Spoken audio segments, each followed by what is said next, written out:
इस दुनिया में यदि आपको सफल होना है तो सफल होने के 3 मूल मंत्र हैं। आज खुद अपने आप से वादा कीजिए, आज से ही मेहनत ज्यादा कीजिए और मजबूत इरादा कीजिए। आपको सफल होने से कोई नहीं रोक सकता है। तो देखिए आज का क्लास आपका काफी बेस्ट होने वाला है।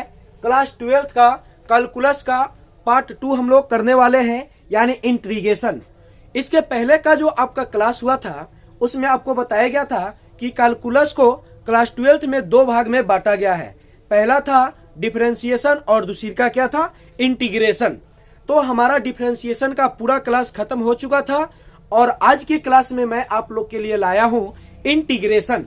तो आइए जानते हैं यह इंटीग्रेशन होता क्या है। आपके लिए काफी बेस्ट है और बहुत इंटरेस्टिंग चैप्टर है। यह एक ऐसा चैप्टर है कि इससे आप एग्जाम में नहीं हो तो कम से कम 30 से 32 नंबर ले सकते हैं। यह एक ऐसा चैप्टर है। तो देखिए आपके चैप्टर का नाम क्या हो गया, तो इंटीग्रेशन। क्या नाम हो गया, इंटीग्रेशन। इंटीग्रेशन को ही एंटी डेरिवेटिव कहा जाता है। इंटीग्रेशन को ही क्या कहा जाता है, एंटी डेरिवेटिव, या इसको एडिशन के भी नाम से जाना जाता है। किसके नाम से, एडिशन के नाम से। तो देखिए हम लोग इंटीग्रेशन कहते किसको है, इसका सिंबल क्या होता है, सूचित क्या चीज से करते हैं, तो ये सब चीज को हम लोग जानने वाले हैं। तो देखिएगा यहाँ पर लिखा गया है it's denoted by i, i1, i2, i3 dot in। यानी कहने का मतलब है, सिंपल सी बात है, यानी इंटीग्रेशन को क्या चीज से सूचित किया जाएगा, इंटीग्रेशन को क्या चीज से सूचित किया जाएगा। तो आपको बता दें, आप i से भी लिख सकते हैं, i1 से भी लिख सकते हैं, i2 से भी लिख सकते हैं, i3 से भी लिख सकते हैं।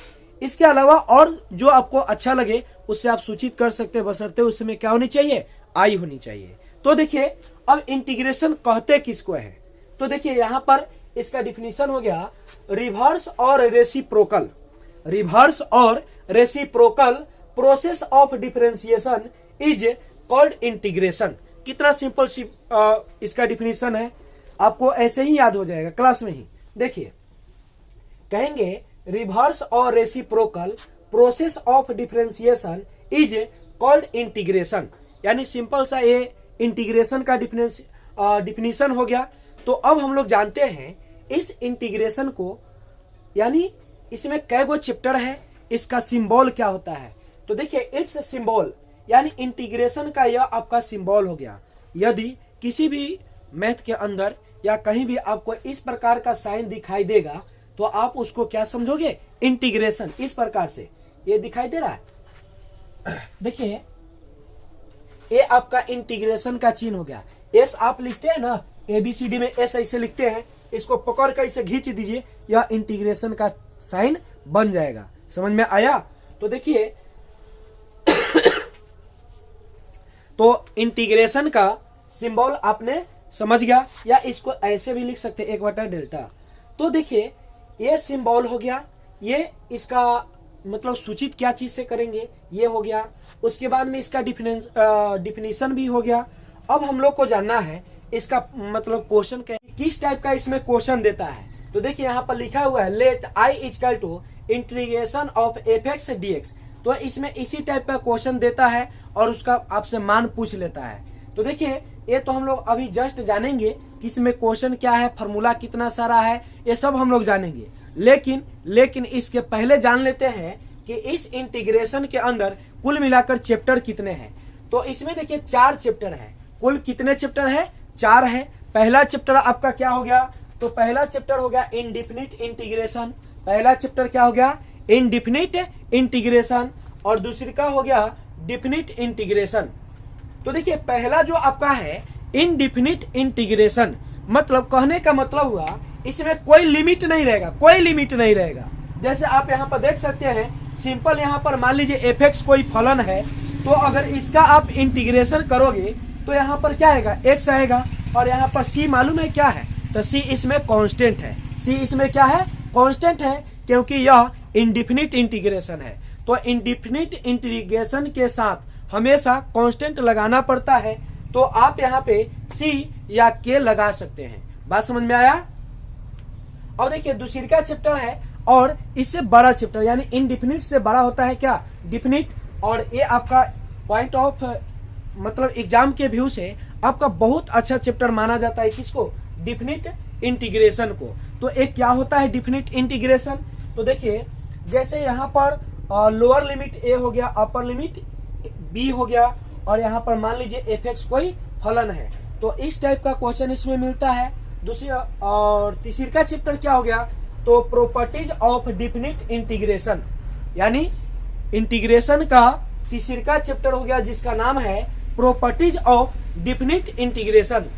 और लास्ट चैप्टर है जिसका नाम है integration of the sum of limit, integration of the sum of limit. ये आपका लास्ट चैप्टर है किसका, इंटीग्रेशन का। तो कुल मिलाकर हम लोग को इस इंटीग्रेशन के अंदर 4 चैप्टर पढ़ना है। अब देख सकते हैं यहाँ पर चारों चैप्टर का नाम है। तो अब हम लोग जानते हैं इस इंटीग्रेशन के अंदर कुल मिलाकर फॉर्मूला कितना पढ़ना है। तो देखिए कुछ फॉर्मूला आपको मैं प्रूफ करके बताऊंगा, उस आधार से आप समझ सकते हैं कि इसमें फॉर्मूला को कैसे सिद्ध किया जा सकता है, और उसके बाद में आपको डायरेक्टली बताया जाएगा। तो चलिए हम यहाँ पे शुरू करते हैं फॉर्मूला को सिद्ध करने। जैसे यहाँ पर लिखे हैं वी नो डेट, यानी हम लोग जानते हैं। क्या जानते हैं, तो आप लोग जब डिफरेंशिएशन पढ़ रहे थे उसमें आपको बताया गया था ये फॉर्मूला डी साइन एक्स बटा डी एक्स इजकल टू क्या, cos x. D sine x बटा डी एक्स इजकल टू क्या, कॉस एक्स। तो आप जानते हैं यहाँ पे अगर कुछ नहीं दिया हुआ है, सिंपल देखिए डी साइन एक्स और बटा क्या डी एक्स इजकल टू क्या है, कॉस एक्स, और इसके अपॉन में कुछ नहीं है तो क्या है 1, तो इसके बाई में 1 लगा दिए। अब इसमें क्रॉस मल्टीप्लाई करना है, क्या करना है, क्रॉस मल्टीप्लाई। तो 1 से डी साइन एक्स में गुना करेंगे तो क्या होगा, d sine x equal to d x से कॉस एक्स में गुना तो क्या होगा, कॉस एक्स डी एक्स होगा। कुल मिलाकर इतना ही होगा। और आपको एक बात बता दे, अगर कहीं पे आपको इंटीग्रेशन मिल जाए और कहीं पे फिर डी मिल जाए तो ये दोनों का मान कट कर 1 होता है। ये दोनों का मान क्या होता है, 1। यानी आप लोग तो जानते ही हैं, यानी इंटीग्रेशन और डिफरेंशिएशन का रिलेशन किसका होता है, तो व्युत्क्रम का। तो जब यह व्युत्क्रम का रिलेशन होता है तो आपस में कट जाएगा, तो इसका मान क्या होगा, 1 होगा। तो अब देखिए यहाँ पर हम लोग लिखने वाले क्या है, तो लिखेंगे integrating both side we get. देखिए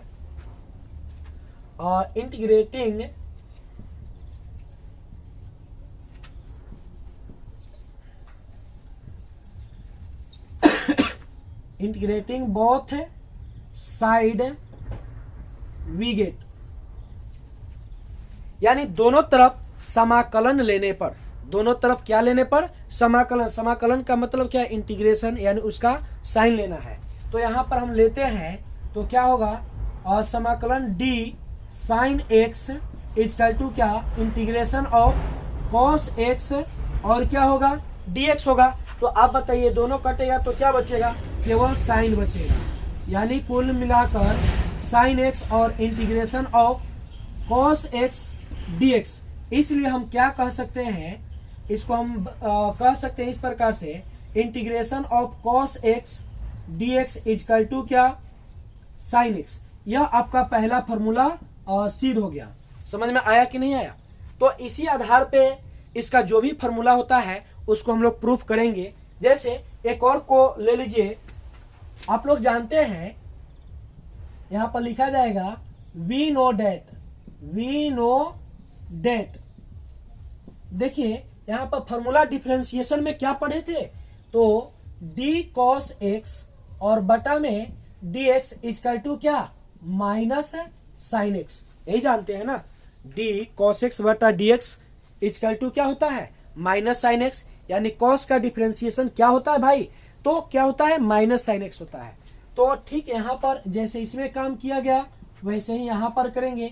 तो डी कॉस एक्स बटा में डी एक्स इजकल टू क्या होगा बताइए, तो हो जाएगा माइनस साइन एक्स, और बटा में क्या होगा, बटा में कुछ नहीं दिया है तो क्या होगा, 1 होगा। बटा में कुछ नहीं दिया है तो क्या होगा, 1 होगा। तो अब देखिए यहाँ पर अगर हम क्रॉस मल्टीप्लाई कर दें, क्या कर दें, क्रॉस मल्टीप्लाई कर दें तो क्या बनेगा, 1 से अगर डी कॉस एक्स में गुना होगा तो d cos x equal to minus sine x और क्या dx होगा, यही होगा ना। अब इसमें का देखिए माइनस इधर आ जाएगा, तो माइनस इधर आएगा तो minus d cos x equal to क्या साइन एक्स dx, यही होगा। अब फिर इसमें क्या लिखेंगे, the integrating both side we get, यानी दोनों तरफ समाकलन लेने पर तो क्या होगा बताइए, तो minus d cos x equal to integration of sine x dx। अब आप बताइए, है इंटीग्रेशन से d कट जाएगा तो कुल मिलाकर यहाँ पर क्या बचेगा, माइनस कॉस एक्स और यहाँ पर क्या होगा साइन एक्स dx। इसलिए क्या कह सकते हैं, integration of sine x, integration of sine x dx equal to minus cos x, क्या लिख सकते हैं माइनस कॉस एक्स। और आप जानते हैं यह इंडिफिनिट का फॉर्मूला है, तो इसमें ये तो अकेला रहेगा नहीं, इसमें क्या लगाना पड़ेगा, तो सी लगाना पड़ेगा। यहाँ पर हम लोग क्या लगा सकते हैं, सी लगाएंगे, और इसमें भी क्या लगाएंगे, तो सी लगाएंगे। क्यों लगाएंगे, क्योंकि यह इंडिफिनिट है, तो इंडिफिनिट के साथ हमेशा एक अचर पद लगाना पड़ता है, यानी सी इसमें क्या है, तो कांस्टेंट है। सी के स्थान पे आप के भी लगा सकते हैं। तो आप बताइए इस प्रकार से इसका सारा फॉर्मूला आप प्रूफ कर सकते हैं कि नहीं, आप कर सकते हैं। तो देखिए इसके आधार पे हम लोग जो भी इसके आगे का फॉर्मूला होता है उसको अब डायरेक्टली हम लोग जानते हैं, सिद्ध नहीं करेंगे, नहीं तो काफी लंबा समय चला जाएगा। मैंने आपको 2 क्वेश्चन बता दिया कि इस तरीका से आप इसको सिद्ध कर सकते हैं। तो देखिए अब इसका फॉर्मूला सब क्या होता है, मैं फॉर्मूला आपको बुक के माध्यम से बता रहा हूँ, यहाँ पे तो नहीं अटेगा। एक बार आप वीडियो को रोक करके स्क्रीनशॉट ले लीजिए, क्योंकि मैं इसको साफ करने वाला हूँ, ठीक है। तो देखिए उम्मीद करते हैं आप इसको स्क्रीनशॉट ले लिए होइएगा। तो देखिए बोर्ड को साफ किया जा रहा है, और साफ करने वाला आपका हो गया है।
देखिए तो मैं अब आपको फॉर्मूला इसका सारा बताने जा रहा हूं, जिसको डायरेक्ट बताने वाला हूं। तो देखिए सबसे पहले आपका अलजेब्रिक फार्मूला क्या होगा, तो आपका अलजेब्रिक फार्मूला हो जाएगा इस प्रकार से, integration of x to the power N D x equal to x के पावर एन प्लस 1 और बटा में एन प्लस वन और प्लस क्या होगा, सी होगा। ये आपका काफी पॉपुलर फार्मूला है, और इसी फार्मूला की सहायता से आप एक्सरसाइज 1 को डील कर सकते हैं आसानी से। तो देखिए ये आपका पहला फार्मूला हुआ। इसके बाद में फार्मूला देखिए क्या होता है, अगर मान लीजिए यहाँ पे इंटीग्रेशन ऑफ dx है तो इसका मान क्या होगा, अगर केवल इंटीग्रेशन ऑफ dx है तो इसका मान होगा x प्लस सी होगा। क्या होगा, x प्लस सी, क्योंकि आप जानते हैं dx बटा dx के मान क्या होता है, 1 होता है। तो यहाँ पर dx बटा dx का मान 1 होता है, इसको क्रॉस मल्टीप्लाई करोगे और फार्मूला निकालोगे तो यही फार्मूला आपको मिलेगा। तो देखिए इसके आगे फार्मूला क्या होता है, अभी तो मैंने जस्ट बताया है क्या, तो integration of cos x dx equal to क्या होगा बताइए, तो साइन एक्स आप प्लस क्या होगा, सी होगा। फिर integration of sine x d x equal to क्या होगा, तो माइनस कॉस एक्स आप प्लस क्या होगा, सी होगा। फिर इसका फॉर्मूला होगा integration of sec square x d x equal to formula क्या होगा, तो टेन एक्स और प्लस क्या होगा, सी होगा। इसके बाद में फॉर्मूला होगा integration of cosec square x d x equal to formula होता है माइनस कॉट एक्स और प्लस क्या, सी होता है। उसके बाद में फिर फॉर्मूला होता है integration of sec x into tan x, sec x into tan x d x equal to formula होता है सेक एक्स और प्लस क्या होता है, सी। देखिए ये सब फॉर्मूला जैसे मैंने आपको शुरुआती में दो फॉर्मूला सिद्ध करके बताया है ना, उसी प्रकार से ये सारे फॉर्मूला को आप क्या कर सकते हो, सिद्ध कर सकते हो। जैसे आप डी टेन एक्स और बटा डी एक्स, इसका फॉर्मूला क्या जानते हैं बताइए, तो सेक स्क्वायर एक्स, यानी डिफरेंशिएशन के अंदर आपने इस फॉर्मूला को देखा था कि नहीं, तो इसी को जब आप समाकलन करोगे तो यह रूप इसका ले लेगा। समझ में आया? इसी प्रकार से सारा इसका फॉर्मूला सिद्ध होता है। तो देखिए इसके आगे और फॉर्मूला क्या है देखिए इसके आगे और फॉर्मूला हो जाएगा integration of cosec x into cot x d x equal to minus cosec x और प्लस क्या, सी होगा। इसके बाद में फिर फॉर्मूला हो जाएगा इंटीग्रेशन ऑफ डी एक्स बटा रूट अंदर 1 minus x square equal to और साइन इनवर्स एक्स और प्लस क्या होगा, सी होगा। इसके बाद में फॉर्मूला होगा डी एक्स बटा रूट अंदर 1 minus x square equal to formula होता है माइनस कॉस इनवर्स एक्स और प्लस क्या होता है, सी। ये कैसे आया, तो आप लोग तो इनवर्स फॉर्मूला पढ़े थे ना, क्या इनवर्स फॉर्मूला पढ़े थे, डी साइन इनवर्स एक्स बटा डी एक्स इजकल टू क्या, तो 1 बटा रूट अंदर 1 माइनस एक्स स्क्वायर। यह फॉर्मूला आप लोगों ने पढ़ा था कि नहीं डिफरेंशिएशन के अंदर। अगर आप नहीं जानते हैं तो आप पीछे वाले वीडियो को डिफरेंशिएशन का बेसिक जाके देखिए, काफी और बेस्ट तरीका से ये सारा आपको समझ में आएगा। तो देखिए ये सारा फॉर्मूला हो गया। इसके आगे और क्या होता है, तो देखिए इसके आगे आपका फॉर्मूला होता है इंटीग्रेशन ऑफ डी एक्स बटा 1 प्लस एक्स स्क्वायर। तो इसका मान क्या होगा बताइए, तो इसका मान हो जाएगा tan इनवर्स एक्स और प्लस क्या, सी। इसके अलावा अगर मान लीजिए आपको मिल जाए इंटीग्रेशन ऑफ डी एक्स बटा 1 प्लस एक्स स्क्वायर, तो बताइए इसका मान क्या आएगा, तो इसका मान आएगा माइनस कॉट इनवर्स एक्स और प्लस क्या होगा, सी होगा। फिर क्या होगा, तो देखिए इंटीग्रेशन ऑफ डी एक्स बटा एक्स रूट अंदर एक्स स्क्वायर माइनस 1, इसका मान होता है आपका सेक इनवर्स एक्स और प्लस क्या, सी। इसके बाद में आपको फॉर्मूला मिलेगा इंटीग्रेशन ऑफ डी एक्स बटा एक्स इंटू रूट अंदर x square minus 1 is equal to formula होता है माइनस कॉसेक इनवर्स एक्स और प्लस क्या होता है, सी होता है। उसके बाद में फिर आपको मिलेगा integration of e to the power x d x, इसका भी मान ई के पावर एक्स और प्लस क्या होगा, सी होगा, प्लस क्या होगा, सी होगा। उसके बाद में देखिए उसके बाद में 1 बटा एक्स डी एक्स, इसका मान क्या होता है, तो इसका होता है लॉग एक्स प्लस क्या, सी होता है। उसके बाद में देखिए integration of a to the power x d x, इसका मान होता है ए के पावर एक्स बटा लॉग ए और प्लस क्या होता है, सी होता है। देखिए ये सारा फॉर्मूला ऐसे फॉर्मूला है जिसको आप अगर याद कर लेते हैं तो एग्जाम में तो 4-5 नंबर फिक्स है। उसके बाद में पहला दूसरी का चैप्टर तो ऐसे ही बन जाएगा। मैं इस पे सारे फॉर्मूला पे बेसिक बताऊंगा, उससे आपका सारा चैप्टर क्लियर हो जाएगा। तो ये सारे फॉर्मूला को आप कॉपी में नोट कर लीजिए और सबसे पहला काम क्या कीजिए, इसको अच्छी तरह से याद कर लीजिए, क्योंकि फॉर्मूला आपका हथियार है।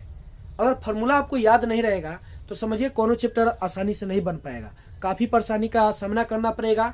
तो मैं यही चाहता हूं कि आप सबसे पहले ये सारे फॉर्मूला को कॉपी में अच्छी तरह से नोट कर लीजिए और उसके बाद में इसको आप याद कर लीजिए। आज की रात आप इसको याद कर लीजिए और मैं इसके आगे का क्लास फिर नेक्स्ट वीडियो में दूंगा। ये सारे फार्मूला पे मैं क्वेश्चन बताऊंगा और आसानी से आप इसको डील कर सकते हैं। जो आपके दिमाग में भरा हुआ कि बाप रे कैलकुलस बड़का चैप्टर है, बहुत भारी है, एकदम आसान क्वेश्चन है, आसान चैप्टर है, ऐसे आसान कुछ हो ही नहीं सकता है। तो चलिए देखिए, हम लोग फिर मिलते हैं नेक्स्ट क्लास में।